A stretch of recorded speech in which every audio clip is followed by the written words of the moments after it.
trees are the first step towards protecting the beautiful forest.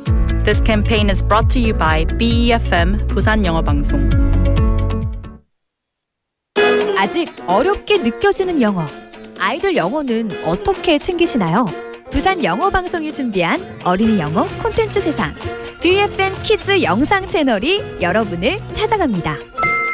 샘 해밍턴과 윌 벤저스 그리고 모모랜드 낸시가 함께하는 BFM 키즈에서 영어로 듣는 부산 설화와 전래동화, 재밌는 파닉스 영어, 신나는 K-팝 영어까지 만나보세요. 우리 아이의 영어 실력과 창의력을 쑥쑥 키워줄 특별한 어린이 영어 채널 BFM 키즈가 여러분을 기다립니다. 지금 바로 BFM 키즈를 검색하고 구독해주세요.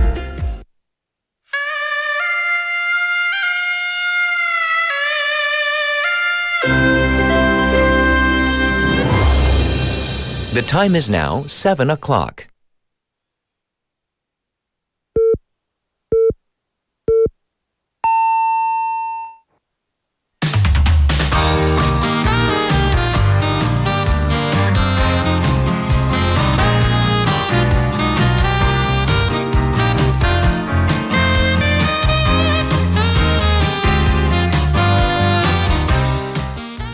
With the first months of the year firmly behind it, it is time to look ahead to the new month, if you can believe. Happy February. So most of you probably have various things planned for this month. The Lunar New Year holiday is upon us, will likely be the highlight of February. But if you have kids, especially young ones, spring break is upon you. Probably something your little ones are looking forward to, but I don't know about you, the parents. And speaking of you, the parents, what about the sandwich generation? Those who are financially or emotionally burdened by simultaneously raising children, but also you got to look out for your parents as well. Yes, the age-old conundrum of being caught between traditional filial duties and, of course, modern economic pressures. What do you all have planned for February? I'm Catherine. This is Morning Wave in Busan on Monday, February 2nd on BEFM 부산 영어 방송.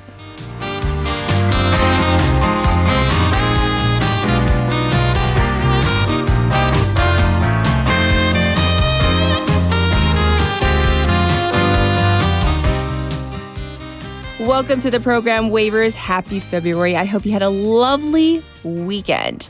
And so the shortest month of the year will likely fly faster. As I mentioned, the Lunar New Year holiday is smack in the middle of the month. And that means that this month, the main thing on people's minds will be prices. Prices of basically everything, especially grocery prices and, of course, budgeting.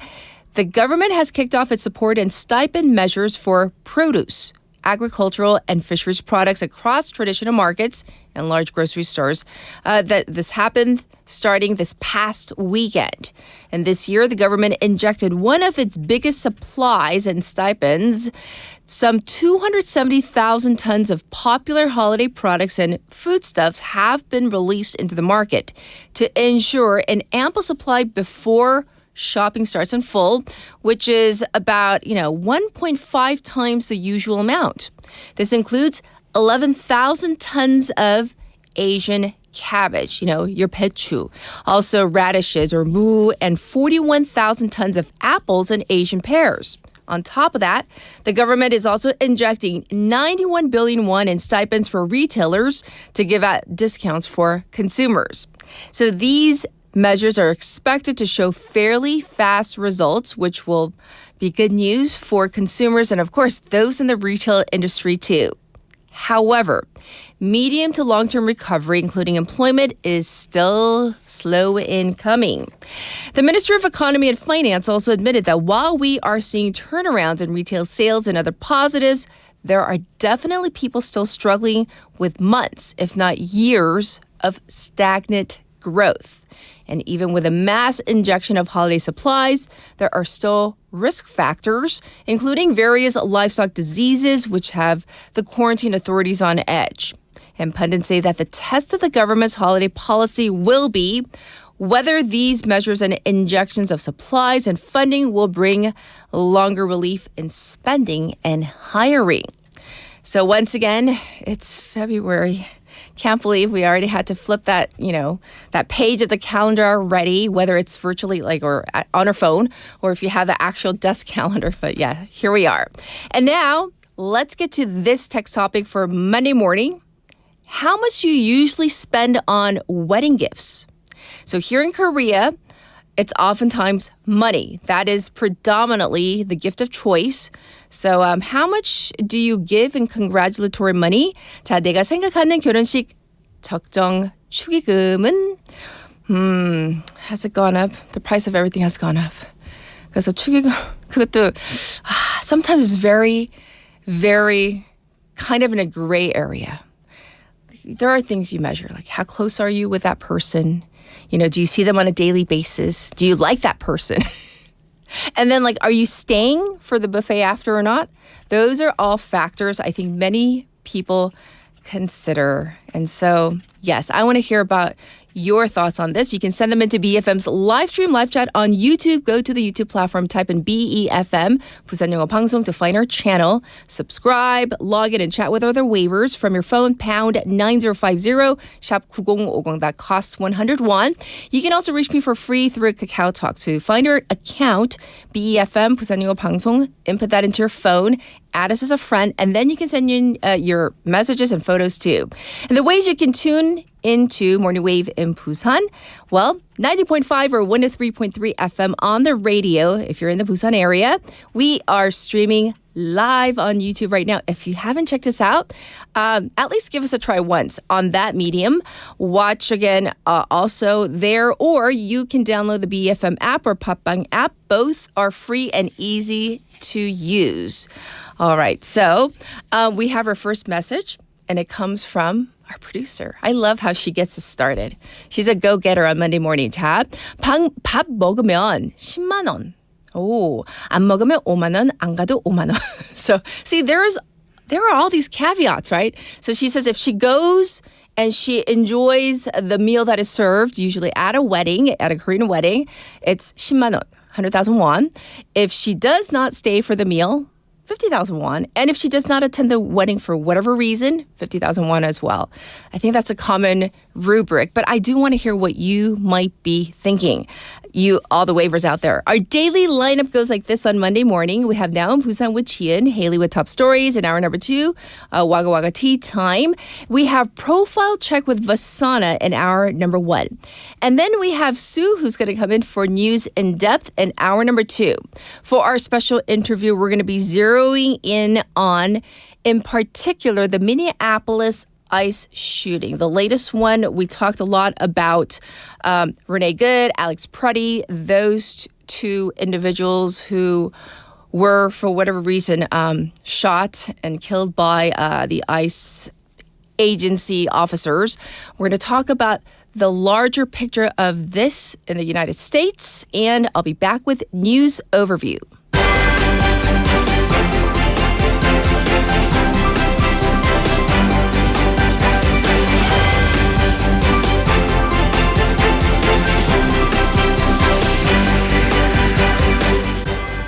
It is now 7:07, and this is News Overview.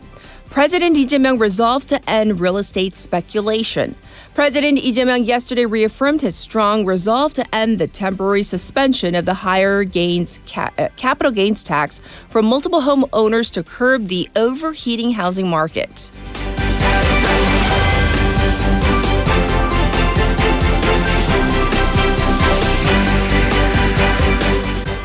DP vows to pass U.S. investment bill by late February to early March.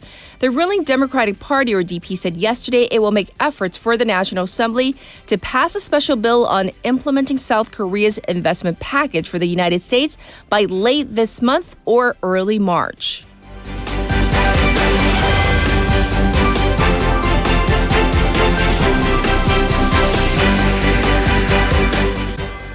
Exports jumped 34% in January from semiconductor demand. Exports jumped 33.9% from a year earlier in January to over $65 billion, driven by strong demand for semiconductors for AI servers.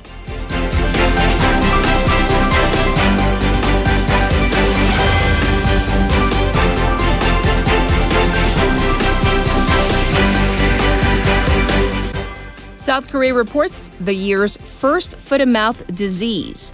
South Korea has confirmed its first case of foot-and-mouth disease from a cattle farm in Incheon's Ganghwa-gun County, according to the Agricultural Ministry.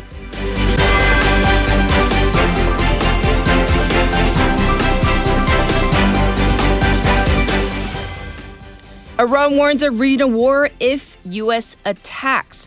Iran's supreme leader, Ayatollah Ali Khamenei, has warned that any attack on his country would spark a regional conflict as the U.S. continues to build up its forces nearby.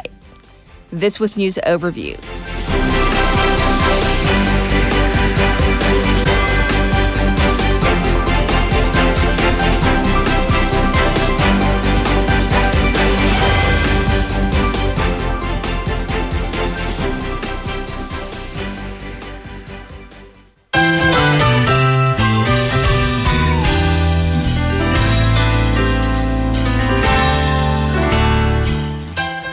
It is time for Now Busan. We have Jian in the studio. Let's see how she's been doing. Good morning. Good morning. How was your weekend? Oh, it was cold. It was. It was. Yes, cold. yes. Did you do anything fun or relaxing? My friend came over to see me all the way down to Busan, and we had so much fun. Great, great. Well, I want to get your take on the whole, the wedding conundrum, because here in Korea, it is most common to give a monetary gift, right? Congratulatory money. So if I may ask, Sure. how much do you usually put into the envelope? It's so difficult. Right. I mean, there are so many options, and let's think about what if I drive for like a couple of hours to see the wedding. That's true. Do I still have to pay, that much? There's so many factors, right? Right. So it's so difficult, but usually I think I'm paying 10만 원, 100,000 won for usual cases. Yes, but all those things come into play, right? Let's say you're traveling quite a distance. Right. You're driving. That means gas, money, et cetera, et cetera. Then you get there. And then you always ask, how much do I need to give? Right. And my weekend just goes away. Right? That's true. That's true. So many different factors. But we're going to jump into our first local story. We've been talking about Kumjeongsan Mountain, and now the national park is about to spend a huge amount of money. So give us an update. That's right. We're opening today's story again with Kumjeongsan National Park, which is expected to begin the land acquisition process in earnest next year. The total area of the proposed Kumjeongsan National Park is about 67 square kilometers, with 78% located across 6 districts in Busan and the remaining 22% in Yangsan and Gyeongnam. However, the problem is that only 21% of the land is publicly owned, while a significant 79% consists of private land and temple-owned property. I see. So it does sound like the process could get complicated. Exactly. There are about 1,600 private landowners involved. Among them, 87 so-called large-scale landowners hold about 75% of all private land in the area. Okay. These major landholders reportedly are large corporations and school foundations that had tried development projects before. The National Park Service estimates that excluding those corporations and organizations, only about 30% of the private land will realistically be subject to purchase. I see. And you said that this starts next year, not this year. This year, there's no budget allocated for private land purchases, so full-scale acquisitions will begin next year. The National Park Service estimates the total cost of purchasing private land at around 300 billion won. Okay, well, we'll keep tabs on this story. The next one is about Busan City saving a significant amount of money through its contract review system. That's right. Busan City Audit Committee says they saved a total of 50.1 billion won last year by running the pre-contract review system. And that's actually the biggest amount saved since the money first started the system. In particular, 15.7 billion won came off the budget for building the West Busan Administrative Complex town. Across 1,517 projects worth a combined total of about 1.3 trillion won, the overall reduction rate worked out to 3.8%. I see. Well, remind us of what this contract contract review system actually does? The contract review system basically checks whether the cost estimates from project departments make sense before a project goes out for bidding. Okay. The idea is to catch anything that could waste the budget and also to make sure the final work is done well. From 2010 to 2025, the city reviewed a total of 19,297 projects worth about 14.6 trillion won, and they managed to cut roughly 550 billion won. So how did the city explain these improvements? The city says these savings did not just come from lowering unit prices. They also came from improving construction methods, refining designs, tweaking piping calculations, and making supervision costs more realistic. All of this helped them save money while actually improving the quality of the construction work. Which is very important, safety Right. first, but also if they can, whittle down the budgets, that would be great too. It's taxpayer money. Indeed. Let's move on to our next topic. We've heard that people have been caught trying to bring drugs into Kimhae International Airport. So what exactly happened? What a shocking case. On July 16th last year, a German national and a Spanish national tried to smuggle methamphetamine or meth into Korea through Kimhae International Airport. They had 2 suitcases with a total of 15.3 kilograms of meth worth over 3 billion won. They said a stranger reached out to them online offering to cover their travel costs and pay them if they delivered the 2 suitcases from Canada to Korea. But customs caught them at the airport and the smuggling attempt failed. I see. So what kind of punishment did they get? The Busan District Court's criminal division sentenced both of them to 11 years in prison for violating the law on aggravated punishment for certain narcotics-related crimes. They were promised that if the drugs were successfully brought in, their flights and accommodation would be covered, along with about 20 million won in dollar-based stablecoin. I see. So when we talk about methamphetamine in Korean, it's also known as pilopon. So it's a very, very much an illegal drug. So what did they say after the sentencing? The 2 claim they had only responded to a social media advertisement offering a free overseas trip and said they didn't know the items in the suitcases or drugs. But their excuses didn't really hold up. Right. The judge also said they were focused only on avoiding criminal punishment despite the large quantity of meth involved and added that a severe sentence was necessary. Yes. So there we have it, the decision and the reasoning for this court case. Well, last week, Jian, we talked about this marten or tambi spotted on Kumjongsan Mountain. And this time it's a rescue story. Yes. Eurasian kestrel 황조롱이, which is a designated natural monument, was rescued after collapsing in central Busan. According to Busan IT Industry Promotion Agency, an employee, Kim Min-gyu, found the bird lying on the ground in the first floor parking lot of Sentum Venture Town in Haeundae-gu district. He immediately handed over to the Sentum 119 Safety Center of Haeundae Fire Station. Wow. So it's like right here. Literally, this is our building. And we have a visual on our YouTube channel, so you can check it out. Oh, 여기서 그랬네요. So do we know the bird's condition at the time? Yes, fortunately, the bird was conscious when rescued and showed no clear external injuries, but it was moving a bit sluggish. It is suspected that the bird may have collided with the exterior wall or glass surface of a building before falling. To prevent similar incidents and lower the risk of birds hitting buildings, the Busan IT Industry Promotion Agency said it plans to introduce facility management measures. I see. Well, good thing. Hopefully it'll be okay. But now we know about the Eurasian kestrel. Thank you for all the local news, and we'll check in with you tomorrow. Thank you, Jian. Thank you. All right, I'll be back with your traffic and weather.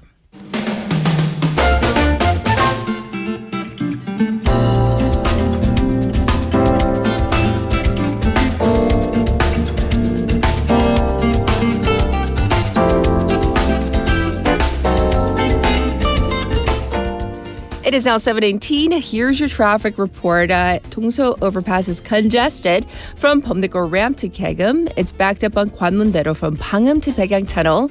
And there's traffic on Mandok-daero from Minam intersection to Mandok intersection. It's also slow on Nakdong-namno from Gangseok Police Station to Seongsan three-way intersection.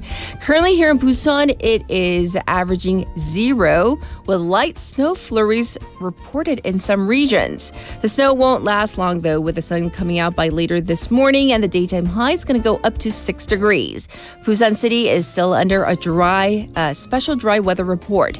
Across the nation, the morning commute in the capital area will be rough because there's about 6 to 7 centimeters of snow on the ground. The snow front is moving southward, with the Chungcheong and Jeolla areas expected to see up to 3 centimeters of snow per hour.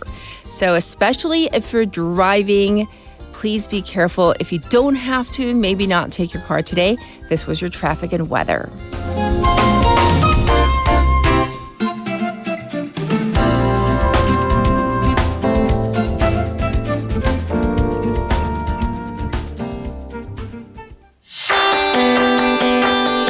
Korea Broadcast Advertising Corporation, KOBACO, supports your broadcast advertising production costs. This program is open to innovative small and medium-sized enterprises, offering up to 45 million won for TV ads and 3 million won for radio ads.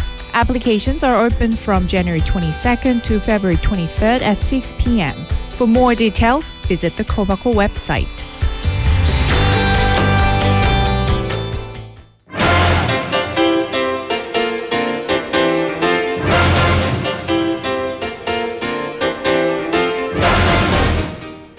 It's time for Top Stories. We have Haley in the studio. Good morning. Good morning. Let's talk about weddings. Let's not. So Which many. is how I feel about. I Yes. mean, it depends. It really depends. But I fortunately/unfortunately have very few friends.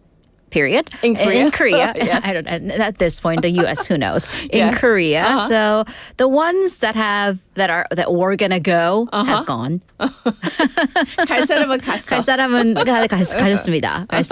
So it's like, well, these are kind of the social obligations. And then some are like, why are you inviting me? Others, I am really glad. The last one that I went to, I was glad. But then can we also normalize 7만 원? Can that be socially 75,000원. I know, it's like 75,300. Like, it really depends. It depends. How many times have we eaten together, spoken Yes. together? Yeah. So yeah. And I'm going to talk about it in Wager. Right, we are. But the whole, I love the messages. Like, everybody's answer is like, it depends. Am I eating? Am I not? Am I close to them? Do I know them? Do I just know them, in passing? It's like real difficult. But then also in the States, because couples will register for gifts. Right. Have you? And then they will do things like the stand mixers. And then I'm like, I'm not buying you a $500 mixer. We're close, but we're not that close. Right? But then they'll have little ones like salt and pepper shakers for $5. Do you ever just buy the one pair of salt and pepper shakers and be like, that's For like my $5? contribution to your wedding? I just get so puzzled. Right. They Yeah. probably want you to do the salt shakers and maybe a On place top of- setting right, or right. something. Add it Yeah. on. Anywho. All right, we're going to jump into our first top story. The ongoing story of the 25% tariffs that the U.S. President Donald Trump is threatening over South Korean goods. Yeah, the other big number we're going to be talking about. So Yes. Trade Minister Kim Jong-un was in the United States and met with Commerce Secretary Howard-Lutnick. But the meetings ended without an agreement. So Kim was in Canada last week to win the bid to build submarines for Canada, but he was urgently dispatched to Washington, D.C. And this was, of course, after President Donald Trump suddenly announced that he was raising tariffs on South Korea back to 25%, and he cited the parliament's delay in passing the trade deal. Right. However, Kim Jong-un said while the two sides did not reach an agreement, they did achieve a deeper understanding understanding of each other's positions and dispelled what he called unnecessary misunderstandings. Yes, and do we know what the two talked about exactly? Well, we know that the discussions went on for 2 straight days, Thursday and Friday local time, and Kim came back to South Korea on Saturday, Korea time. Yes. But trade minister, top trade negotiator Yoh Han-gu took over as he arrived in Washington, D.C. Saturday morning local time. Okay. But when Kim Jong-un was coming back through Incheon, he was speaking to reporters and told them that he fully explained that South Korean government has no intention of not living up to the trade deal or to even delay them. Yes. Right. So according to Kim, the U.S. was frustrated at how the special bill that would lay down foundations for South Korea's investments to the U.S., how that bill was being delayed at the Korean National Assembly. So Kim Jong-un said that he walked Howard Lutnick and the team through the parliamentary timeline. The bill was introduced in November, but December at the National Assembly, that's usually reserved for budget discussions for the upcoming year. So there was no time there. January, there was parliamentary gridlock over the new budget minister nominee that fell through. So there was just little time left for anything else. So he conveyed to the U.S. that the process on the bill can now pick up speed. Question though, what happens from here on out? So in terms of the tariff, Minister Kim said that the process to raise the tariff from the U.S. end, that's already started. Right. But the two sides will also go through their respective internal discussions and hold a video conference to reach final conclusions, hopefully. Kim did shut down speculations that the tariffs had anything to do with South Korea's domestic policy or even the ongoing coupon issue. I see. So, of course, this is one of the ongoing stories that we're going to continue to cover. For our next one, though, the appeals court handed down a guilty verdict for former Chief Justice of the Supreme Court for abuse of judicial power. Right. So this was the so-called 사법농단 case, the abuse of judicial power case. So on Friday, Seoul High Court flipped the lower court's decision and found former Supreme Court Chief Justice Yang Seung-tae guilty, sentencing him to 6 months in prison but on a 1-year probation. Okay. So this is the first time in constitutional history that a former Supreme Court Chief Justice has been found guilty of a crime. Yes, and let's walk back the case, the background. We need it. Right. So we go all the way back to April of 2017. This was during the former Park Geun-hye administration. Right. So back then, accusations came out that during the Supreme Court under Chief Justice Yang Seung-tae, they had formed this alleged blacklist of judges who did not agree with the Chief Justice's directions or were critical of the Chief Justice or the administration. Okay. So the prosecution conducted an investigation. They found evidence that the Supreme Court had contacts with the Park Geun-hye administration, and the top court had allegedly interfered in court cases. Specifically, some of them were politically loaded cases, famously the Japanese forced labor compensation suits, and also the disbanding of the Unified Progressive Party, or 통진당. So this caused stirs because 2017, if you remember, that was already when the influence peddling scandal was going on into the administration. So throw in the allegations that the top court was also peddling its influence. Yes. People did not take to that kindly. Of course, and this has been a lengthy court case. Right, so former Chief Justice Yang, he was arrested in January of 2019, but the trial would take 5 years due to just how heavily loaded it was, and then of course we had to go through a pandemic. Yes. The court finally, after 5 years, found him initially not guilty, so acquitted him of all 47 charges. But then fast forward to last Friday when the appeals court found Yang guilty of 2 out of the 47 charges. Oh, 2 out of 47. So what are those 2 charges? Right, so both cases go back to 2015. So back then, the Seoul Nambu Regional Court had petitioned the Constitutional Court for its interpretation of the Education Pensions Act, and apparently Yang had that petition be canceled. So that was the first case. He was found guilty. Also, Yang conveyed the Supreme Court's position on the Unified Progressive Party, the 통진당 case, to the Seoul High Court. And so both of these cases were seen as a violation of the independence of the court. I see. So Yang's side immediately said after the ruling that they will take the case all the way up to the Supreme Court, meaning that this case will have to await the final decision by the top court. Which means that this is not the last we're going to hear about the story.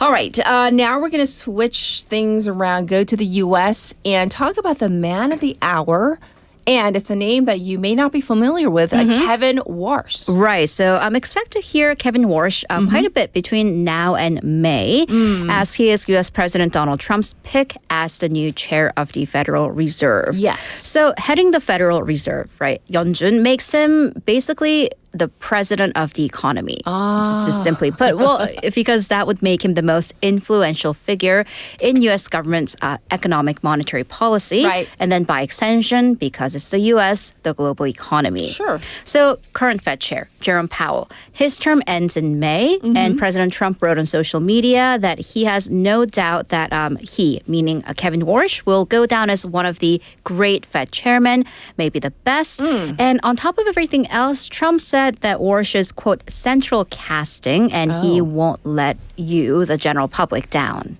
Well, we need to know who he is. Who is Kevin Warsh? Right. So the central casting meaning he comes from a conventional background as far as Fed chairs are concerned. So he was a governor of the Federal Reserve back from 2006 to 2011.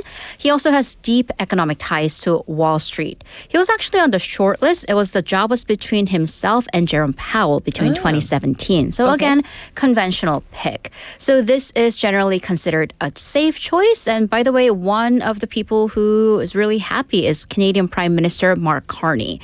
So Carney also has a very deep economic background, having served in the British Central Bank, who called Warsh a fantastic choice. But then Warsh also does have family connections to Trump. His wife is Jane Lauder. The cosmetic Estee Lauder Cosmetics family fortune. And her father, meaning Warsh's father-in-law, Ronald Lauder, is a longtime Trump ally and donor. I see. Important question, though. Where does Warsh stand on interest rates? Right. So what's interesting was during his tenure at the Fed, so 2006 to 2011, he was considered a hawk. So Bepa in Korea. Back then, he favored higher interest rates in order to get a hold on inflation. Okay. But, and this is a big but, he's recently been very critical of the Federal Reserve's decisions, and he has been arguing for lower rates, which goes in line with President Trump's position. So while he is, if that is a big if, he still has to pass the Senate confirmation. Right. He will still have to convince the other board members, and one of which may still be Jerome Powell, because he can still continue to serve on the board, and that it's pending investigation results. We won't go into it there. So yes, he will likely, if the confirmation passes, be one of the most inflation figures, but he himself cannot determine the interest rate alone. Yes. And Warsh has one notable point of interest as far as South Korea is concerned. All roads come back to Coupang. So he is on the board of Coupang Incorporated, along with another global logistics company, UPS. Okay. So as a board member, Warsh owns 470,000 shares of Coupang. That's worth about 13 billion won. But he is expected to resign from these positions from private companies' boards before his term starts as Fed chair. Of course, not a given. Yes, and partially related to the Kevin Warsh story, the prices of gold and silver fell significantly. We were just talking last week about Right. So hopefully you didn't buy when they had reached the peak, because gold and silver prices not only fell but tumbled over the weekend after this announcement. So gold futures tumbled 9% Friday afternoon, falling to $4,901 per ounce. Silver plunged 27% to 83.35 an ounce. These are actually the biggest daily declines since the 80s.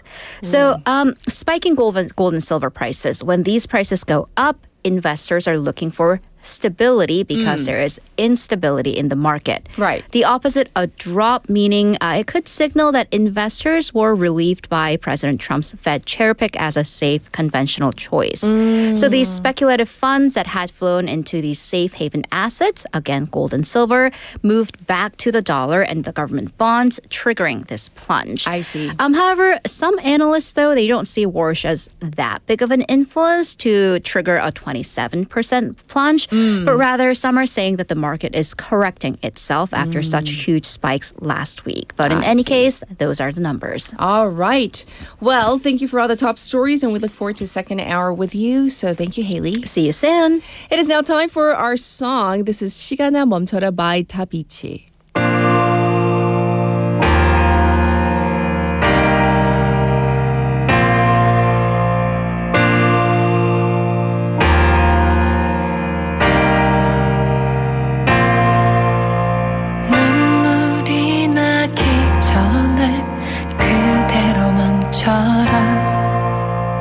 이별이 오기 전에 그대로 멈춰라 그대가 떠날 수 없게 날 버리고 갈 수 없게 지금 이 순간부터 시간아 멈춰라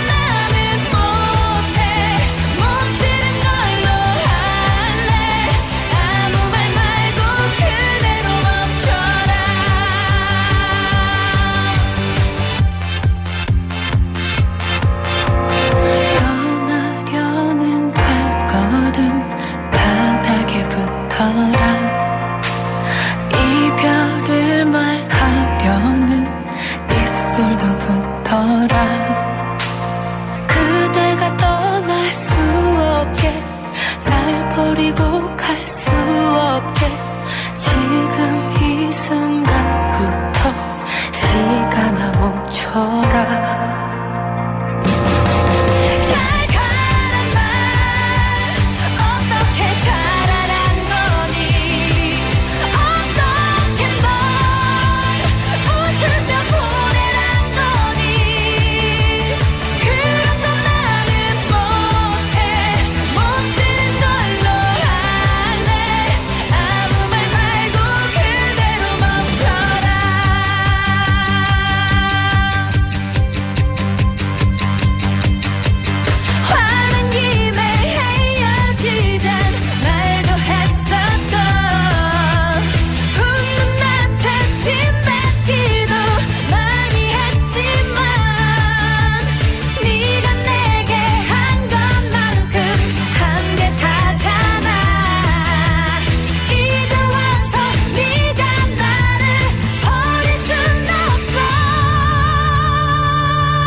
All right, everybody, let's talk about our text topic. There's a lot of opinions out there about weddings, and especially here in Korea, it's all about the congratulatory monetary gift, right? 자, 축의금 얘기하고 있는데요. Let's read some of your responses. First up, we have Nemi님 who says, 30,000 won if it's like a coworker. And then they clarify later, it's like for a face that I haven't met or there's just like this connection, like we, happen to work at the same company. Like you don't really know them. So 30,000 won. 50,000 won, they say, is basic. And then 100,000 won for a close colleague. And if I, will be attending the reception, lunch, or dinner, 200,000 won to 1 million won. Oh, I want to be your family, depending on the family ties.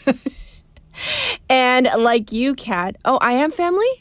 No, they're right. Like you, Kat, how close and how often we meet.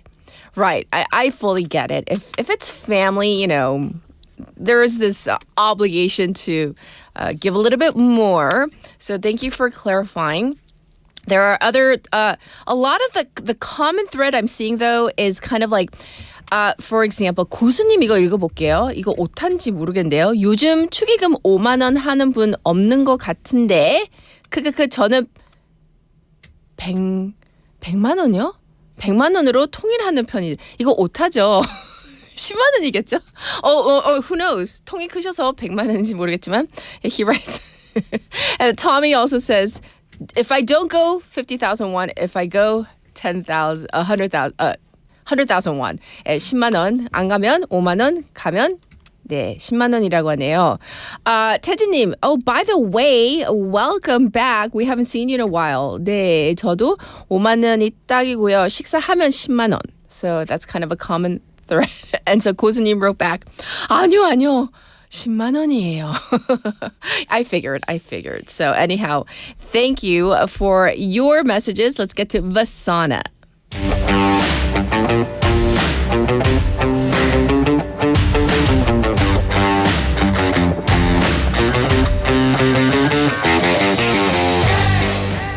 It is time for Profile Check. Vasana's here. Good morning. Good morning. I'm dying to ask you about our text topic. Why? Marriage? No. How much do you give? Weddings? We could spend the whole 10 minutes on this. Because where I come from, we don't give money. And I'm sure you've already said that. Yeah. Definitely. Like in the States, it's not about the money. It's like... In New Zealand, the couple actually has a gift list. Yeah, same thing in the States. Yeah. A wedding registry is what we call it. And so they ring up and say, what do you need? And usually the couple puts a house at the top as number one, and then a car. Obviously, nobody chooses that unless you're rich. Oh my gosh! All the you way put down. that on your list? Like I want. Why not? It's just a joke. I want a 50평 house. And then all the way down to a toaster or cups and whatever. But anyway, in Korea when I first came, I think 10,000 won was the norm because it was a long time ago. 10,000 won? It was a long time ago. What decade was that? Yeah, it was about 3 decades ago. Okay. And then? It was in the 90s. But these days, 50 is the norm, as you said. But I usually don't give any money because? I'm usually singing at their wedding. You're the wedding singer. I'm the wedding singer. Or I'm, what do you call it? I'm emceeing the wedding. I did my friend's wedding last year. That was funny because he asked me to do it in Korean. Usually it's just English. But he asked me to do it in Korean and English, and that was a lovely thing. Anyway, so usually nothing, but 50,000 won. And I did want to say one thing. I got a friend who's been married about 6 times. So I think his job is for real, 6 times? getting married because you get a lot of money when you get married in Korea. So I think he gets married, gets divorced, gets married again, and that's his income. Are you serious? 6 times? Yeah, that's my theory. Interesting. As I said, I could spend a whole 10 minutes on this. Got so many stories for you. Yes, and but we won't. I don't know what Tommy means. He wrote a message to me saying, "Do it again." Do what again? Get married? Oh, 진짜? Okay, let's move on. We're going to jump into Profile Check. What do you have for us? This week we Do it again. 정말? Tommy. 같은 사람이라 할까요? 말까요? My goodness. It's always a question, right? We ask each other.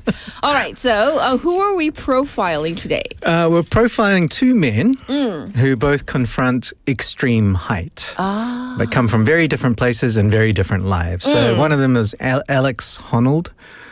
I hope I'm pronouncing that right. And the other one, I know this one, Mustang Wanted. Okay. So they both risked their lives, but the paths that led them there couldn't be more different. So I'm sure everybody knows about Alex. Who's Alex? Okay, you don't know. Yes, who's Alex? He was on the Inpool special. Okay, now I know. Yeah, I didn't know his name. Yeah, he climbed the big building up in Taiwan. Okay.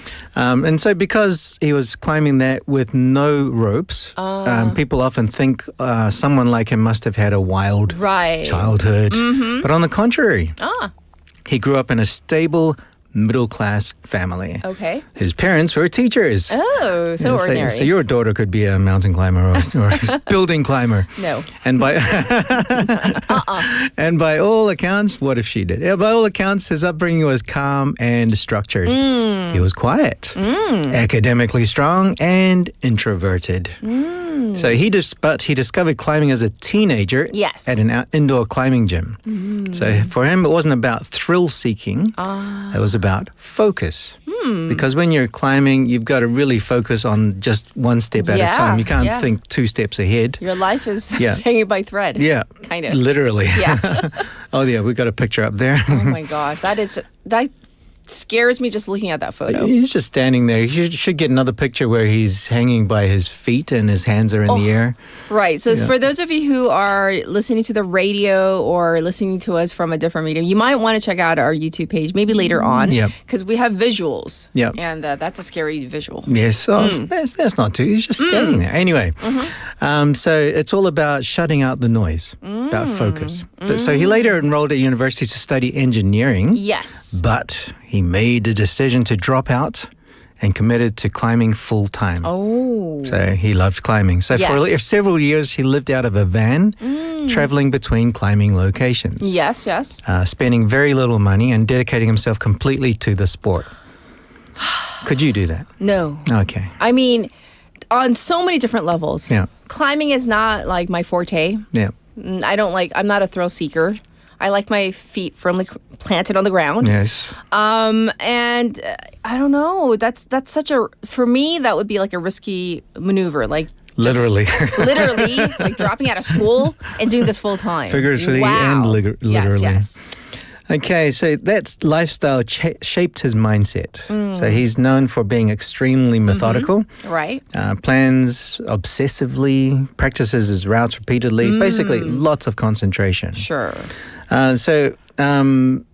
Which brings me back to the picture that we had. Yes. So when he climbed Taipei 101, the world's tallest, one of the world's tallest skyscrapers.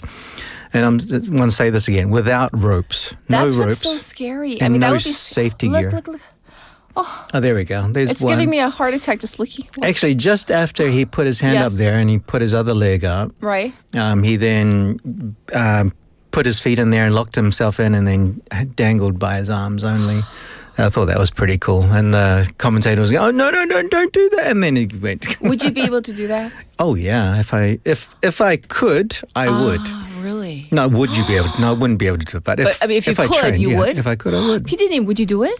Oh no, she's just. We're in the same boat, right? Yeah. Feet on the ground. Anyway, so this was his first major climb on a man-made structure, apparently. Yeah, so this was called Skyscraper Live. If you want to check it out on Impul, I thought, oh, whatever. And but then I checked it out and wow. It's 2.5 hours though, so you might want to fast forward some bits. Our Twitter producer님 손에 땀 나요. 저도요. Just like it gives me heart palpitations just looking at a photo without the ropes. If there was some kind of safety harness or rope, okay, thrill seeker. But without the ropes, I mean, he's risking his life. And not fun. It's fun. It looks fun for me. Anyway. Okay. All right.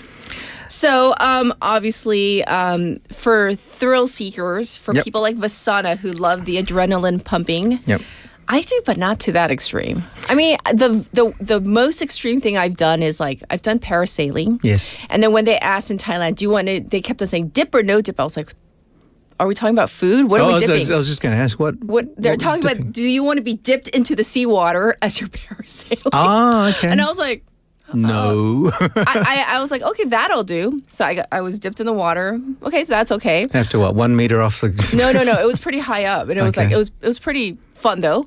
And I've done the zip lining. Yeah. But now that I think back, even the zip lining, I was like, what was I thinking? Was I stupid? Well, that's very safe, zip lining. I don't know. But looking down, not so safe. Okay. Oh my goodness. So you are an adrenaline junkie. Can I ask you another question? Sure. What's the fastest you've ever driven a car? Can I say on air? Ah, okay. So you have gone over the speed limit. Not in Korea. Obviously. yeah. All right. As the host of Morning Wave in Busan, no, I never speak. Okay. Yes. All right. So, that brings us to our term adrenaline junkie, which means someone who really enjoys that really heart palpitating excitement and challenge. Yeah. How do we say it in Korean? You can say that. Okay. 강한 자극을 즐기는 사람, adrenaline junkie. Okay. Yes. I was gonna mention 중독. Yeah, but sometimes it can be reckless, but not always. Yes. And it doesn't always have to be connected to a negative thing. And the word junkie can be negative. It can be. So that's why sometimes I say holic. Put holic at the end of it, like chocoholic. Loveaholic. Yes. Et cetera. Right. Anyway, so back to adrenaline. In Alex's case, he doesn't feel or panic the way most people do. Oh. Okay, so when you're in that rush, his heart rate doesn't go up. Whereas with ours would be up to 100 and 200 and whatever. Oh. His goes up a little bit. So his body needs adrenaline so that he can actually function. Sure. Otherwise, he would fall. All right. So that is Alex. Yep. I do want to get to our next person who is Mustang Wanted. Mustang Wanted. I love that name. What's his real name? His real name is Pavlo Genadievich Yushevitz. But we're going to call him Mustang Wanted. We're going to call him Mustang Wanted. Yes. So he was born in January 1987 in Ukraine, or Ukraina as you say in Korean. His upbringing was urban, no outdoors.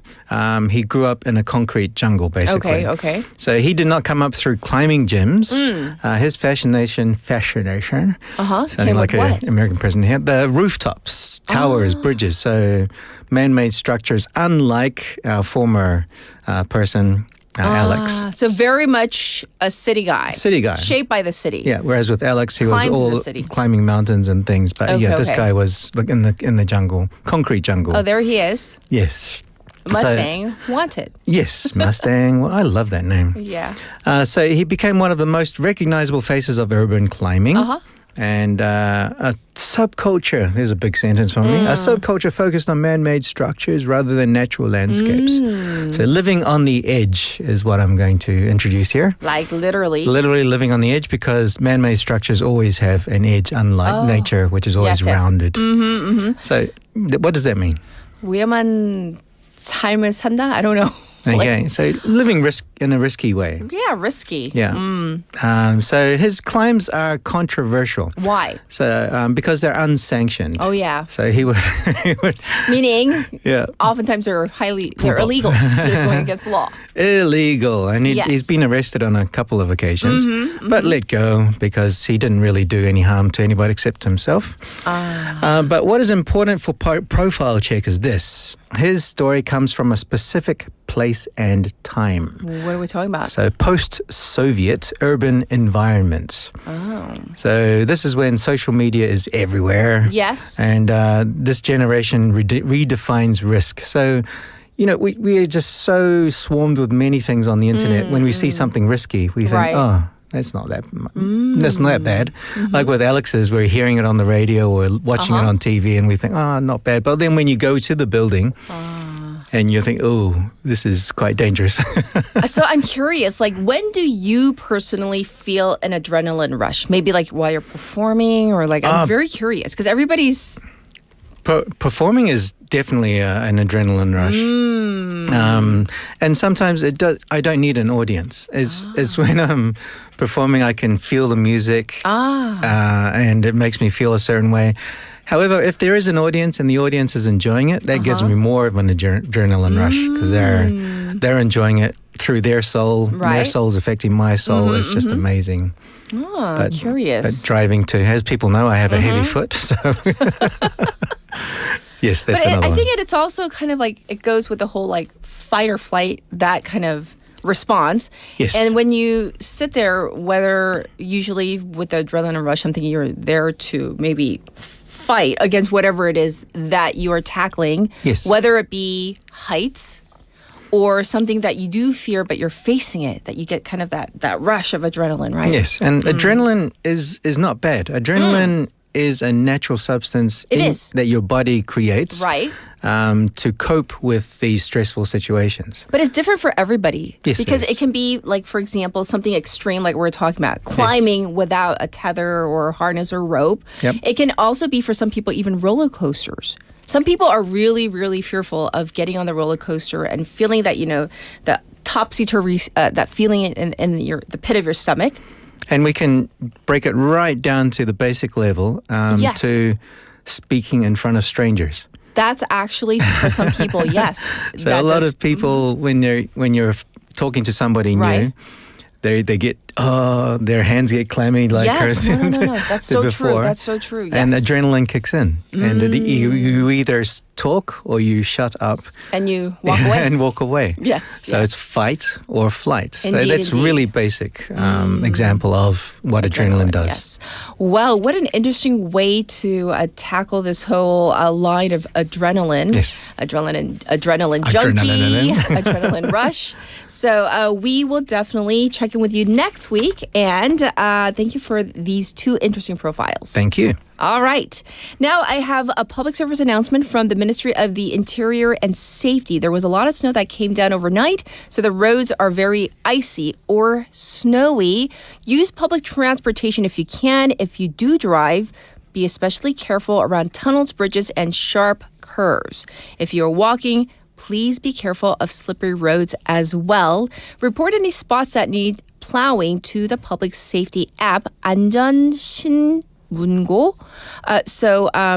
Definitely, even if you're walking, make sure your hands are out, never in your pockets, because just in case you slip, you want to break your fall.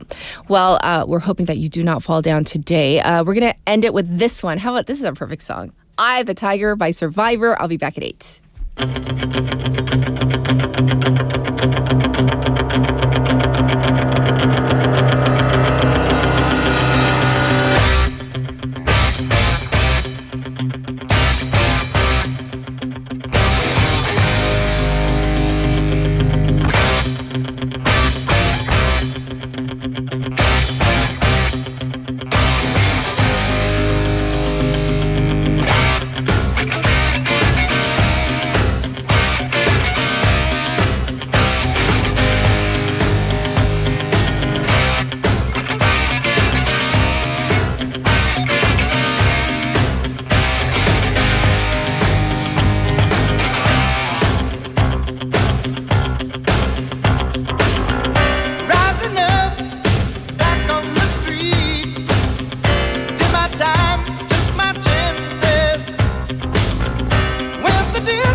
출발 전 앞뒤 좌우 살피는 습관으로 어린이가 안전한 도시를 만듭니다.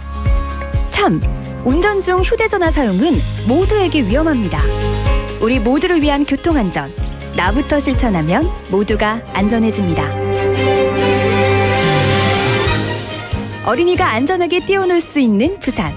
아이 키우기 좋은 도시는 우리 모두의 미래이자 희망입니다. 이 캠페인은 어린이가 안전한 부산을 만드는 은행, B&K 부산은행과 함께합니다.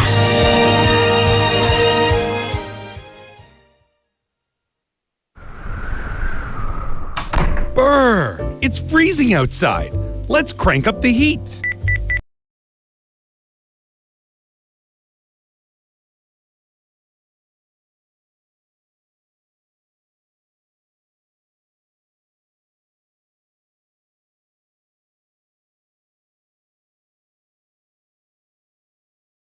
Planting about 350,000 trees a year. That's magical. Then I'll just bundle up instead. Smart move.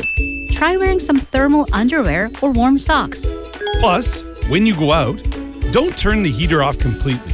Set it to away mode or 외출 mode. That way, it uses less fuel than turning it off and reheating the whole place later. Turn down the heat, but not your warmth. This campaign is brought to you by BEFM, Busan 영어 방송.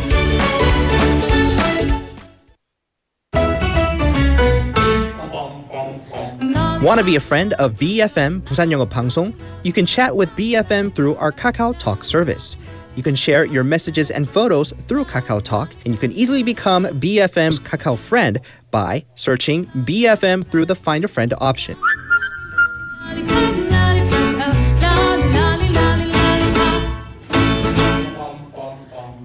Come share and chat with us at BFM anytime, anywhere for free. Don't forget to add BFM Busan 영어 방송 to your Kakao friends list. Man, I haven't got a chance. I call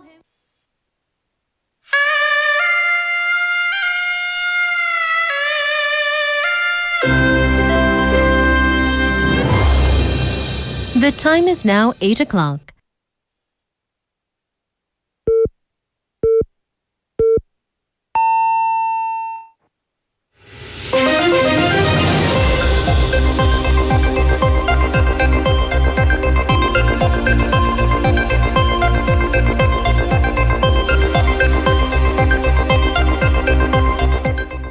Welcome back, everybody. It's 8 o'clock. This is Spotlight News. President Lee Jae-myung resolves to end real estate speculation. President Lee Jae-myung yesterday reaffirmed his strong resolve to end the temporary suspension of the higher capital gains tax for multiple homeowners to curb the overheating housing market. He criticized those who sided with speculators on social media, warning that such people should not try to unfairly outsmart the government, but make the most of the opportunities they have left until May 9th, when the pause on the capital gains tax hike for multiple homeowners expires. This was the second day in a row that the president sent out a strongly worded message on social media, as he said on Saturday that an extension of the suspension is not being considered at all and that there are plenty of means to normalize what is abnormal.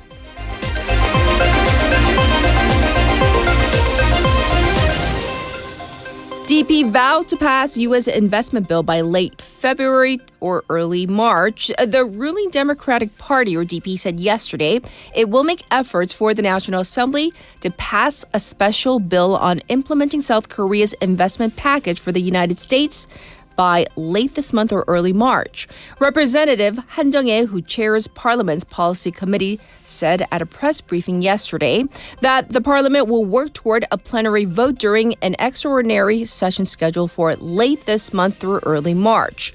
The legislation calls for laying out the procedures required to carry out Seoul's investments in the U.S., including implementing a set of Memoranda of Understanding, or MOUs, and the establishment of a strategic investment fund for the $350 billion package.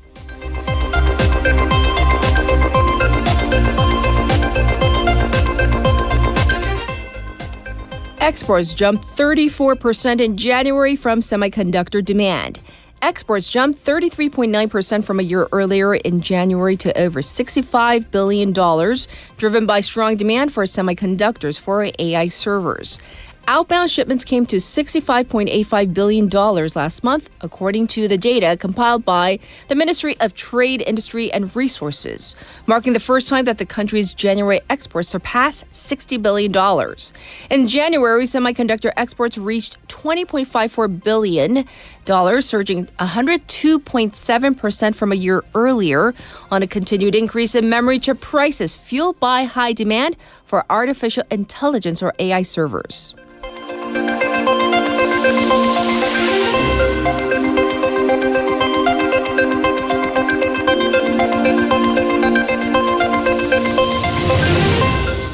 South Korea reports the year's first foot-and-mouth disease case. South Korea has confirmed its first case of foot-and-mouth disease from a cattle farm in Incheon's Ganghwa-gun County, according to the Agriculture Ministry.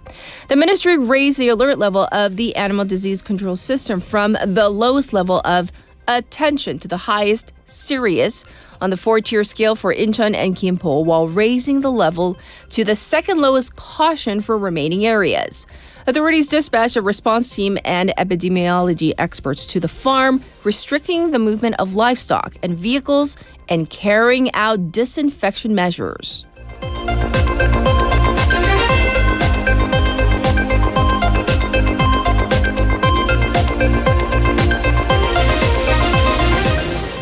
Iran warns of regional war if U.S. attacks. Iran's supreme leader, Ayatollah Ali Khamenei, has warned that any attack on his country would spark a regional conflict as the U.S. continues to build up its forces nearby. U.S. President Donald Trump earlier said Iran was in serious discussions, and he hoped that they would lead to something acceptable. Trump has threatened to intervene in Iran over its nuclear ambitions and after its deadly crackdown on anti-government protests. And this was Spotlight News.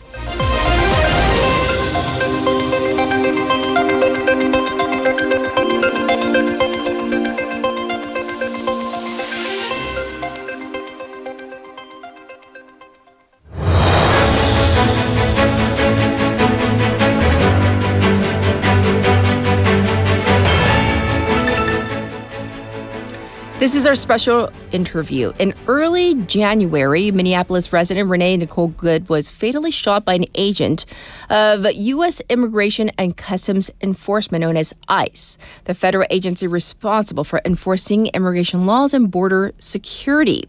Her death sparked protests against ICE in the city. Tensions grew after a second fatal shooting involving federal agents a week later. We also talked about Alex Preddy. Demonstrations have since expanded across Minnesota and across the nation. The U.S. Department of Justice has launched a civil rights investigation into the latest killing. Local leaders continue to criticize federal enforcement tactics. Protests have intensified, raising broader questions about federal actions and accountability. Joining us today is Dr. Alex Vitale, professor of sociology and coordinator of the Policing and Social Justice Project at Brooklyn College and the City University of New York Graduate Center. And by the way, he taught at Ewha University back in 2010, I hear. So let's say hi. Hi, good morning, Professor.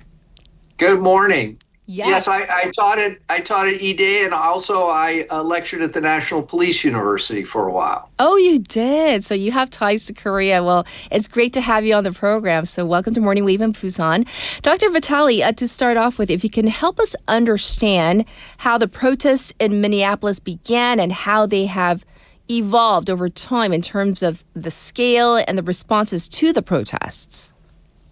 So part of Trump's politics around immigration is a form of kind of political theater almost, in which he is mobilizing federal law enforcement resources not to produce public safety per se, not even to enforce the immigration laws in the ways that are stated, but really as an attack on his political enemies. He's sending these surges of federal agents into cities that he disagrees with politically, not to the cities that he is in agreement with politically.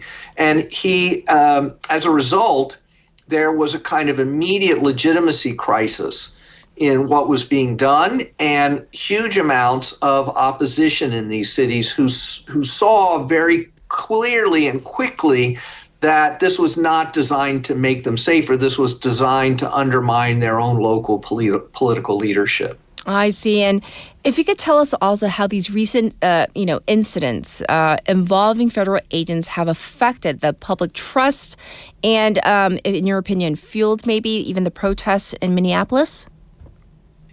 Yeah, I think that you're seeing a situation here where people are kind of getting a lesson about the potential for law enforcement to be used as a political tool, independent of any kind of real mission around public safety. And that is having a spillover effect. Not only are people raising real questions about the legitimacy of ICE, including calls to eliminate the entire department, but also it's spilling over into concerns about law enforcement more broadly. And what we've seen a lot of is local, in the U.S., we don't have a national police force in the same way that you do in South Korea. Right. We have thousands of locally controlled police departments. And so this can create this tension between the two. And so our local police departments are trying very hard to distance themselves from the kind of brutality, lack of accountability, and oversight that we're experiencing from these federal law enforcement agencies. Right, and that's why it may be confusing for some of our listeners or viewers out there, because we have the local police agencies and then the state police, and then we have the federal agencies as well. So in situations like this, who has the final say? Yeah, it can be very confusing. So typically, federal law enforcement officers cannot be held to account at a local level for their behavior as part of their official duties. Okay. There is kind of a gray area that says that, like any citizen, when they're not carrying out their official duties, they could be subjected to local prosecution if they go out after work and get into a bar fight, for instance, or they're involved in a domestic dispute with a loved one. That could fall under local law enforcement jurisdiction. Okay.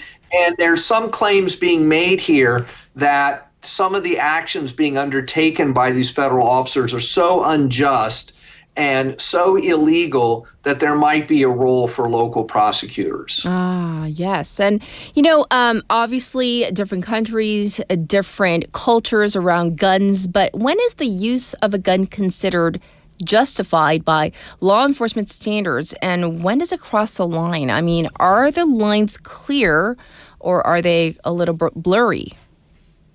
My understanding is that in theory, the rules in the U.S. are not that different than the rules in Korea. It should be considered, an absolute last resort. Right. When there's a direct threat to the life of either the officer or a member of the public. Okay. But what we're seeing is that standard is not being followed. And we are seeing a very casual disregard for the well-being of people by these federal agencies, and a kind of shoot first, ask questions later approach. And so after incidents like this, or maybe, in light of these recent incidents, I want to ask you, though, what is like the mood? I know, of course, every person has a different opinion, but if you had to gauge the general public sentiment in the U.S. after these two particular shootings, what would you say the mood is right now? I think there's a lot of tension. The country is divided in a lot of ways, but I think what's most possibly interesting is the number of people who voted for Trump in the presidential election, in part because they wanted more enforcement of immigration laws, but who are now saying, this is not what I meant. This is not what I intended. I thought you were going to pick up a handful of people who had been convicted of serious crime and deport them, not chasing domestic workers and restaurant workers down the streets of American cities and then shooting people who protest against your doing that. I see. Well, as you say, there are as I said, different people, different thinking, and supporters of these ICE agents say this is about enforcing the law. For example, with the whole Renee Good scenario that, the car may have brushed up against the officer. There are so many things at play, while others, critics say, it damages and erodes public trust. So how do you see this tension playing out in real life? Is it palpable still? Has it died down a little bit? No, it's very palpable. We had massive demonstrations across the United States this weekend. Huge turnouts, even with very cold temperatures across much of the country, snow on the ground. We had, a one-day general strike in Minnesota, in Minneapolis, with sympathy demonstrations across the country. And I think, part of this is being driven by the fact that the investigation of these incidents is being controlled by the same entities that are responsible for them. Yes. So there's very little public trust in the idea that there will be accountability either at the level of the individual officers or at the level of their leadership, which I think played a major role in sending a message to line officers that they had permission to engage in this kind of behavior. Are there signs that the Trump administration may be backing away a little bit from, the full implementation of sending ICE agents out there, as you say, sometimes chasing people down the street, etc.? Or do you think that, heels are being dug in, that he's firmly just going to go down this same path? What do you think? I think we are seeing some changes for the first time in the posture of the Trump administration. They removed the chief border patrol officer, and the killing of Alex Preddy was committed by a Customs and Border Enforcement officer, not an ICE officer. So we've had both agencies working together on these surges, sweeps, etc. Yes. And so they've removed that chief Border Patrol officer, brought in a higher ranking official who has himself there's huge problems with, but also signaling their intention to pull back some officers and maybe take a lower profile, announcing that our Department of Justice will undertake some kind of investigation, though that's still an agency under the control of the Trump administration. So I think that's not very reassuring. But also the Trump administration's allies have lost some elections, some special elections around the country in places where it wasn't expected, like down in Texas, just in the last couple of days. Seats that had voted heavily for Trump are beginning to shift towards the Democrats, and I think this is causing a lot of tension in Congress, where Republican legislators fear that they'll lose the majority in this year's midterm elections in November. Yes. So we are going to continue to keep an eye on, of course, not just a protest, but the upcoming elections in November as well. Thank you so much for joining us today, Dr. Vitale. We do appreciate your expertise and thoughts on what has gone down in the past couple of weeks. Thank you. You're welcome. 안녕히 계세요. To you as well. Once again, everybody, this was our special interview with Dr. Alex Vitale, talking about the Minneapolis ICE shooting of Renee Good, also the Customs Border Agency shooting of Alex Preddy as well. So for now, we're going to get to your updated traffic and weather. Good morning. Good morning. Good morning입니다. Good morning. 좋은 아침입니다. Morning wave in Busan. Morning wave in Busan. Morning wave in Busan. Major news, local buzz, and expert takes. It's all here on Morning Wave in Busan. Brighten up your morning commute with Morning Wave in Busan. Morning wave in Busan.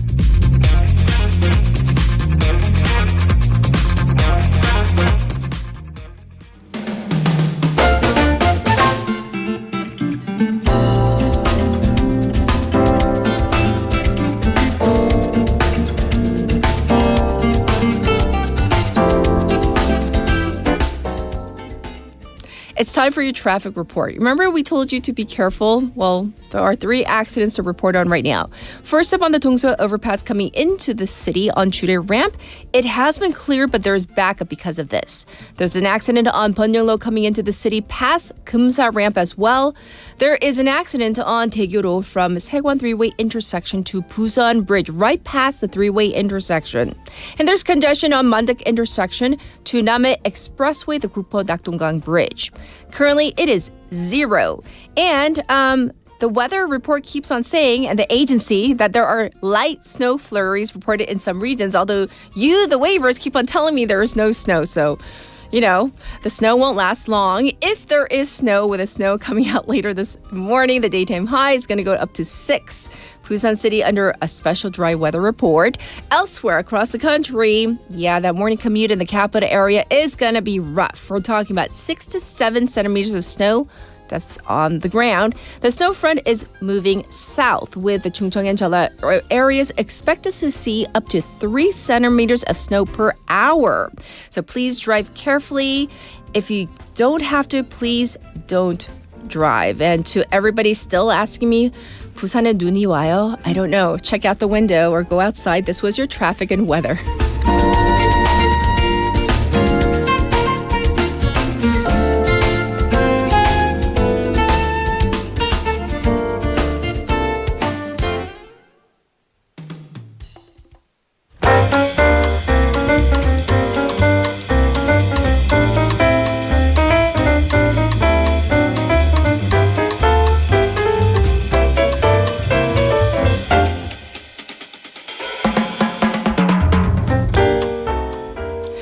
It is time for Wagga Wagga Tea Time. Haley's here. It's already started. We're just waggling away. I said chup, like as cute, like chupa, and then they're like, don't cuss. We I'm heard like, something else. I was like, I really heard something else. I would not say that for no reason. Yeah, you would. No. And then I don't know why, but just people being amazed, like, is it snowing in Busan? I don't know, man. That's what the weather agency says. 눈에만 보이나? 저는 모르겠어요. 우리 눈에는 안 보여. Right? I keep, because like on the KMA website, I keep going to like different parts of time, like Nampodong. And apparently it was snowing in Nampodong until 20 minutes. Like, snowing in italics, quotations, invisible ink that's going to disappear. Like dust. I don't know. Oh, so let us know where you are. Leah says it's snowing here. Where are you, Leah? Not Busan. 서울 말고요. 부산 쪽에서 계시는 분들 혹시 눈이 오면 can you tell us where specifically so that Haley and I are not liars? And don't even bother taking a photo because they will not photograph. Right. Trust me, I've tried. Yeah. All right, let's get into our first woggly story. There's a new debate over this whole text topic, the congratulatory monetary gift for weddings, 축의금. All right, wipe that smile off my face real quick. Okay, so question, what factors do you consider when trying to determine, is it 5만 원? Is it 10만 원? Or is more? It's never more. What if it's like your sister? Well, I mean... Do you have to buy them like a refrigerator? I'm going to buy her a gift. I'm going to buy her an appliance. appliance. Yeah. But appliances are so expensive. I know, but I only have one left, so yeah. Yes. Anyway, so things like your relationship to the person. Of course. If you're married, did they come to your wedding? But then if they came 10 years ago, are you factoring in inflation? Oh my gosh. Should you factor in inflation? Do you also consider the venue? If they're getting married at a really fancy hotel, do you factor that in? Or is that your problem? To say that really bluntly. I don't know. She's like, it's your problem. Okay. No, my sister recently was invited to a wedding at, I can't say the venue, Nanteng, that place. Fancy. It was real fancy. Yeah. And then she heard the cost per person, and it was I don't want to know. It was almost 200,000 won per plate, per head. We're getting a lot of opinions. Yes. Some people, like, realistically, yes, but also at the same time, again, that's not my problem. That wasn't my decision. Right. Because we have finally entered the era where the average per person cost of a wedding, per plate, the 식대, is now at 90,000 won, 9만 won. But this is only for Gangnam. Still, This is the average from December of last year, according to the Korea Consumer Agency's wedding service price trend. So for the Gangnam area, the average per person cost for a meal now at 9만 원, 90,000 won. That's for the first time ever. Okay. So this is because the trick of the average, the top venues, mostly the hotels, are really dragging up the prices, raising the average. But then getting married in Gangnam overall, expensive. You know, the studio, dress, makeup, the venue, photography, all around coming to almost 36 million won. And I'm like, that's somebody's annual salary. Right. Yeah. So compare that to the average in Gyeongsang, the lowest in the country by average, 12.3 million won. So there was a triple amount of the difference. People in the capital area, Tom is saying 9만 원 is a cheap one in Gangnam. Yeah, I'm telling you, average. Average. Right. Okay, so, and that's the everything goes up. That applies to weddings, right? And for guests too. Yes. So about 축의금. So this is according to Kakao Pay's money report of the average wire transfer, right? For wedding gifts went over 100,000 won for the first time last month. This, by the way, is double from the average in 2019, the good old days when it was 50,000 won.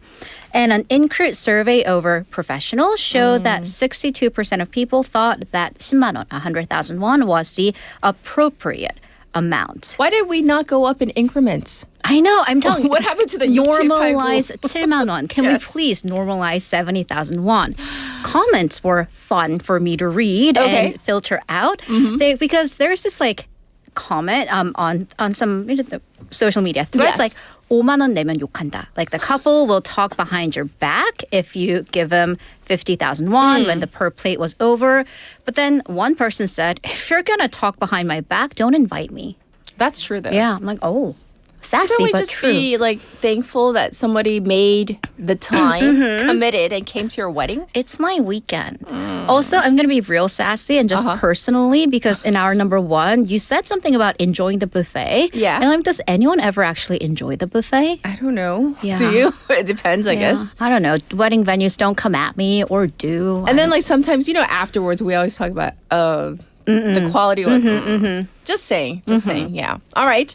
Well, I know we all have thoughts. We could do 2 hours just on this, but we need to move on and talk about 진짜 배고프네요. 붕어빵, which is an essential part of Korean winters. I have not had one 붕어빵 like this winter. Not at all. That makes me so sad. But there is apparently a group of people who are against the vendors. I'm not against the vendors, but I just haven't had the chance. This too makes me sad. So, of course, a common sight on a Korean street during wintertime is the 붕어빵 vendor. Could be 붕어빵 아저씨, 아줌마, now 청년s too. And they're so popular that there are apps or functions within the secondhand market apps that help you look for them. Okay. But there are other people who look for them to report them. Oh, no. Seriously? So, okay, here's the thing, the black and white. Most of these pastry vendors, 노점, are against the law. First, if you have that 노점, a vendor on the sidewalk, 2 things. Having that standing structure on a sidewalk is against the Road and Safety Act, 도로법, and also the Food Sanitation Act, 식품위생법. But then some people, to not do that, they rent out spaces on the storefronts, right? Convenience stores, but then these are also usually against the Food Sanitation Act. Okay. Well, like you said, I guess some people lodge complaints. Right. And there is a financial aspect built into it because other venues, other bakeries, cafes that do sell pastries, maybe not 붕어빵, they pay taxes. Okay. Right. But because these vendors are unregistered businesses, by definition, by nature, they do not.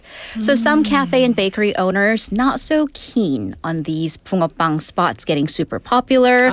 So actually the complaints and sometimes crackdowns have gotten to the point that even the vendors themselves get really nervous when long lines start to form because it makes them more visible. Right. It might make surrounding businesses more unhappy, increased chances of complaints getting lodged. I see. In Busan alone this year, Haeundae district has received 30 complaints about 붕어빵 vendors. 북구 was the highest at 70.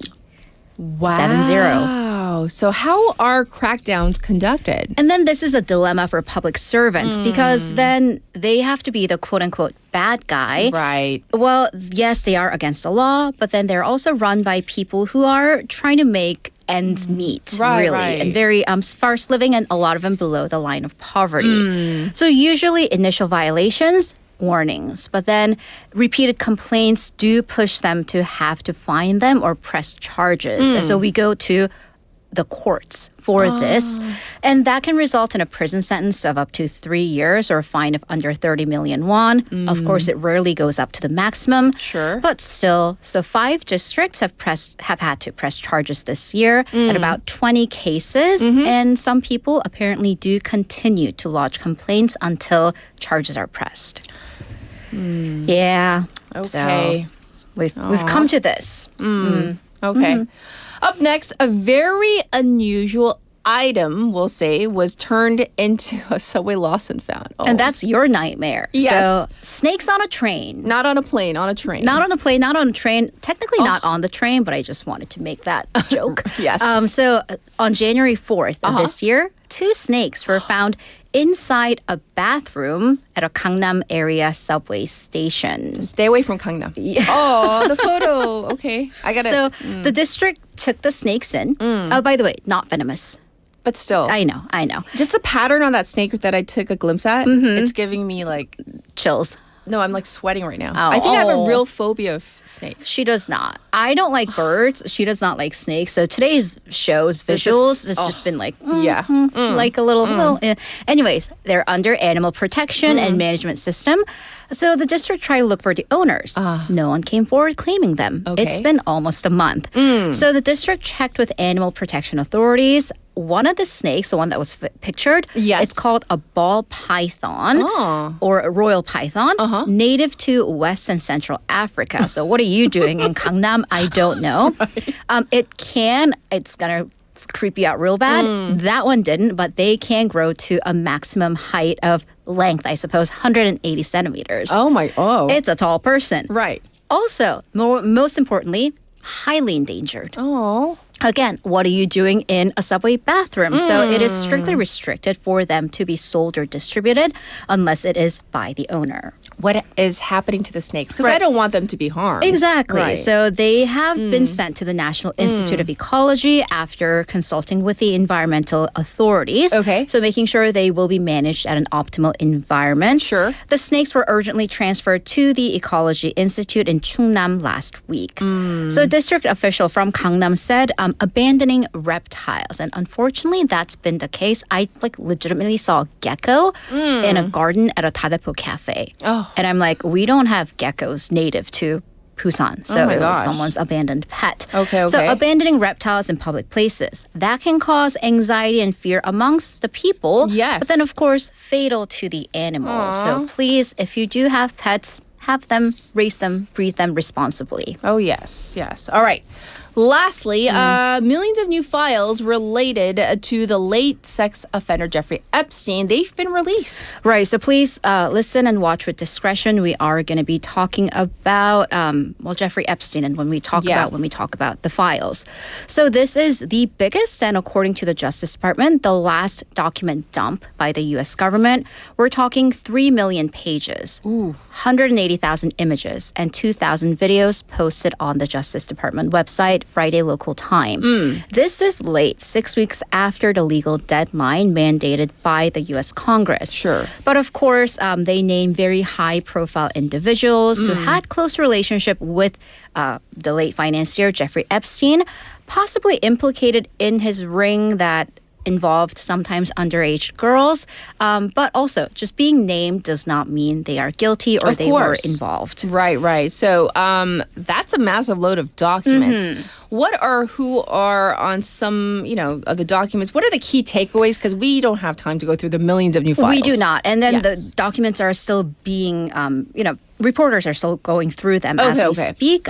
Epstein is known to have surrounded himself with the rich and powerful.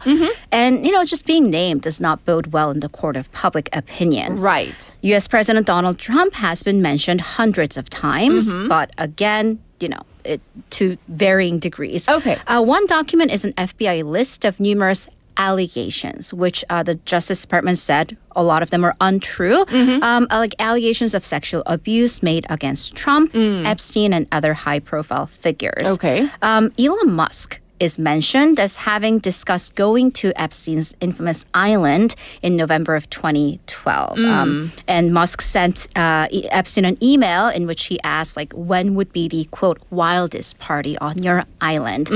Not clear, though, if he actually followed through and went to the island for the parties. Sure. The files also have emails that were drafted by Epstein, so they were not sent back and forth, but Epstein wrote them with Bill Gates. And so there is a lot of accusations and allegations made. Many of them are not appropriate for public airwaves, so I'll let you look them up should you choose to. However, a spokesperson for Mr. Gates said that claims were absolutely absurd and false. Also, Commerce Secretary Howard Lutnick was mentioned, seems to have visited the island. Okay. And worst of all, things do not look good for Andrew Mountbatten Windsor, formerly Prince Andrew. He's had that title stripped for, well, this very reason, his association with Jeffrey Epstein.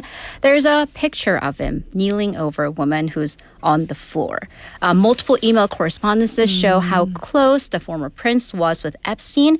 And this is after Epstein had pleaded guilty to soliciting a minor. So, yeah. No longer a prince. Okay, we're going to call it a wrap on the Woggly News, and we'll check in with you tomorrow. Thank you, Haley. Have a good day. All right, it's time for our next song. This is Monday Blues by Crush.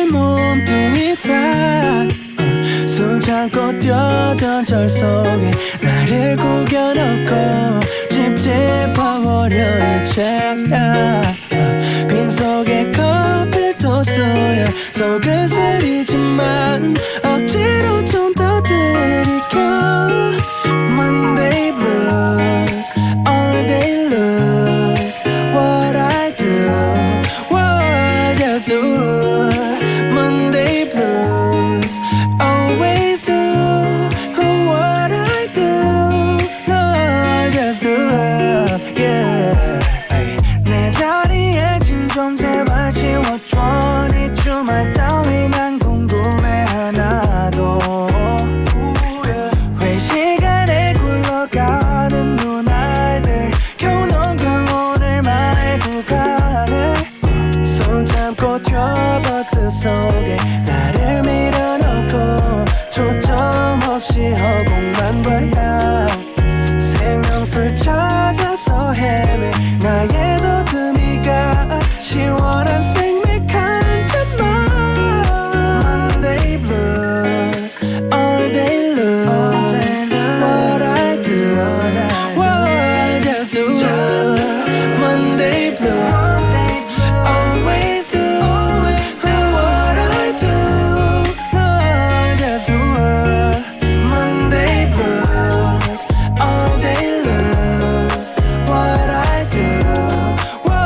It's time for News in Depth, and we have, filling in for Claire, we have Sue. Welcome. How are you? I'm great. It's great to be back. Thank you. Yes. Okay. So we got to get serious because we're going to talk about this deadly factory fire in Umseong-gun County in North Chungcheong Province. So I hear that the blaze went on for nearly a full day before firefighters were able to finally bring it under control. What happened? Unfortunately, we're seeing several fire incidents during this dry season. Yes. The fire broke out on the afternoon of January 30th, which was last Friday, at a household goods factory in 두성리 맹동면, 음성군 County. At the time, the factory was producing items like wet wipes and diapers. Firefighters fought the blaze for more than 21 hours, and the fire was finally extinguished at 12:08 p.m. the next day on the 31st. Because of the scale and intensity of the blaze, authorities had raised the response level to stage 2, which brings in additional personnel and equipment from nearby regions. Okay. And once the fire was fully put out, that alert level was lowered. And even after the official declaration, some firefighters remained at the site to deal with lingering embers and prevent any flare-ups. Yes. And the scene left behind was described as looking like it had been hit by a bombing. Oh my goodness, yes. And so it's just a tragic story. Once again, thanks for giving us the details on that. And of course, there are concerns early on about missing workers. What do we know about casualties and those who were inside the factory at the time? At the time of the fire, 83 workers were on duty inside the factory. Yes. And most of them were able to evacuate safely, but 2 foreign workers were initially unaccounted for. So one person is in their 20s from Nepal and another in their 50s from Kazakhstan. Once the flames were somewhat under control, search teams moved in, and just after midnight at 12:39 a.m., firefighters discovered one body near a stairwell on the second floor of one of the buildings. I see. And authorities believe the victim is one of the missing workers, and the formal identification is still underway through the National Forensic Service. And the body was transferred to a local funeral home, and they're trying to locate the remaining missing worker. Yes, indeed. And firefighters described extremely difficult conditions on the scene. What made this fire so hard to control and search through? Several factors worked against firefighters. The factory used sandwich panel construction, which is known to burn quickly. Right. And it stored large amounts of flammable pulp, allowing the fire to spread quickly. Yes. And the intense heat caused steel structures to bend and parts of the building to collapse, and there were serious safety risks. And because of the danger of further collapses, nighttime firefighting and search operations were especially challenging. In some areas, water couldn't even reach the fire directly, so crews had to use heavy equipment like excavators, 굴착기, to clear debris. Okay. And the damage was very extensive.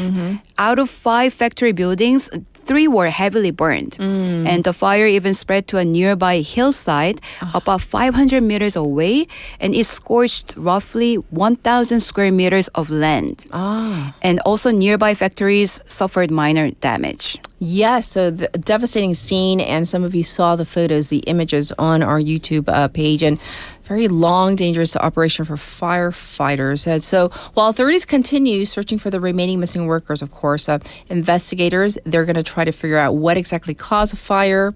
And of course, we'll keep tabs on this story. All right, let's move on to our next story. This is about Korea's birth rate showing early signs of a rebound, but the government's long-term policy on population is still missing. So first up, what is the main issue being raised about South Korea's population policy right now?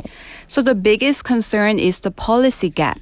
A new 5-year population blueprint known as the 5th Basic Plan for Low Birth Rate and Aging Society was supposed to take effect starting this year, covering the period from 2026 to 2030. Okay. But as of now, it still hasn't been released. And this plan is the backbone of South Korea's population policy. Okay. So the delay has raised concerns about a lack of direction and continuity. And that concern is even stronger because South Korea's birth rate, once the lowest in the world, is now showing signs of a possible turning point. And experts say this is exactly the moment when a clear long-term strategy is needed. So I need to ask, why has the government been slow to finalize this new plan? Several factors appear to be at play. The government has said it wants to strengthen its overall response to the population crisis by restructuring the Presidential Committee on Aging Society and Population Policy and expanding its role.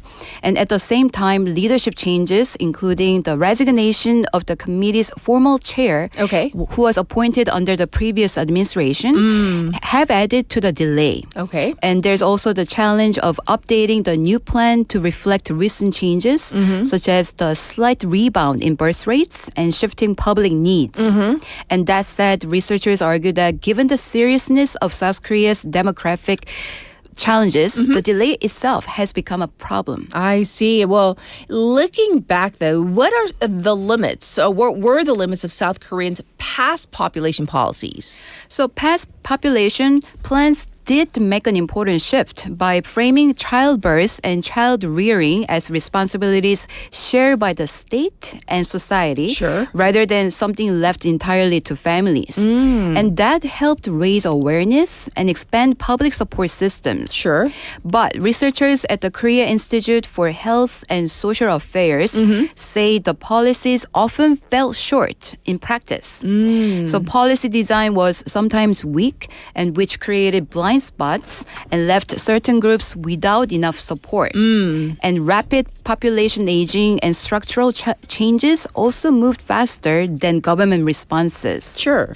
And on top of that, the policy focus and priorities tended to shift significantly from one administration to the next, which makes it hard to maintain a consistent long-term direction. Yes, so if the focus shouldn't just be on boosting the birth numbers, what should the government be prioritizing instead then? Experts say the goal should shift toward improving quality of life rather than chasing a specific fertility rate. So that means addressing the deeper structural factors that influence people's decisions about marriage and children, things like job stability, housing affordability, education costs, and regional population imbalances.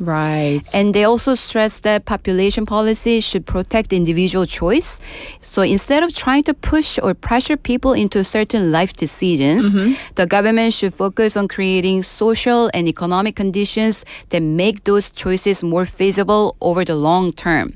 So in that sense, population policy becomes less about short-term numbers and more about sustainable growth and social stability. Indeed. So there are so many demographic changes, shifts in our society. So hopefully the policies put into practice will reflect that.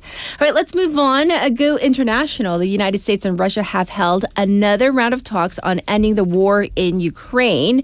Where and when did this take place? Who was involved? So the meeting was held on January 31st, last Saturday, local time in Miami, Florida, between U.S. and Russian delegations. And on the U.S. side, the talks were led by Steve Witkoff, who is President Donald Trump's special envoy. So he tried to attend there for talks for ending the war. Yes. And according to Witkoff, the U.S. delegation also included Treasury Secretary Scott Bessent and Jared Kushner, President Trump's son-in-law, and Josh Grunbaum, who is a senior White House advisor. And Russia was represented by Kirill Dmitriev, a special envoy involved in negotiations related to Ukraine. And the talks were described by the U.S. side as a, quote, productive and constructive, but no specific breakthroughs were announced. Yes. So this is another story we'll have to keep tabs on. Well, the thing is this, though. The U.S. and Russia, they're making efforts toward peace, but how should we interpret that last statement? So Witkoff said the U.S. side was encouraged by what he described as Russia's willingness to work toward peace in Ukraine. And he publicly praised President Trump's leadership in pushing for what he called a lasting and permanent peace. But it's important to note that the U.S. did not provide concrete details about any agreements or progress made during the meeting. So for now, these comments appear to signal a positive tone rather than a confirmed step toward a final settlement. And in diplomatic terms, this kind of language often reflects momentum or openness to continue talks rather than a clear deal already on the table. So how does this meeting fit into the broader diplomatic effort to actually end the war? So this meeting comes just ahead of a planned three-way meeting between the United States, Russia, and Ukraine. And this meeting happened yesterday in Abu Dhabi, in the United Arab Emirates. And similar three-party talks were already held twice in Abu Dhabi earlier this month. And so far, those meetings haven't produced a clear agreement on ending the war. And still, the fact that the talks are continuing and haven't broken down is seen as a positive sign. Right. And many analysts say the ongoing operation of this three-party framework is helping keep expectations for a possible ceasefire alive. Yes, indeed. And there was also a mention of a pause in attacks. So what do we know about this one? President Trump has publicly asked Russian President Vladimir Putin to halt attacks on major Ukrainian cities, especially because of harsh winter conditions. According to U.S. officials, President Putin agreed to pause those attacks until yesterday. And Trump told reporters at the White House that he believes the sides have a real chance to reach a deal, saying he feels they are very close to an agreement. Okay. And while those comments reflect optimism from the U.S. president, it remains unclear whether this temporary halt will lead to a broader ceasefire or a long-term peace agreement. And the next round of trilateral U.S., Ukraine, Russia peace talks will be held in the United Arab Emirates on February 4th and 5th. Yes, indeed. So no concrete agreement yet. Continued signs and talks of restraint as well. So we will see what happens here too. So long and ongoing. Thank you for all the news in depth, and we'll check in with you next week. Thank you, Sue. Thank you. All right, Wavers, it's time to actually close out our program. But I do have some news from the Grammy Awards. They're actually live right now. So I want to give you an update. K-pop Demon Hunter's hit song Golden has won a Grammy Award for Best Song for Visual Media, making it the first K-pop song to win a Grammy. So once again, history has been made for K-pop at the Grammys, and we're still awaiting news. The award ceremony is not over. So like the major awards are usually announced at the end of the telecast. So you're going to maybe we'll have some good news. I don't know. Fingers crossed. But I know we've heard this song a lot. 하지만 how can we not? It just won a Grammy. This is Golden by Huntrix, featured in K-pop Demon Hunters. Have a great Monday. Bye, everybody.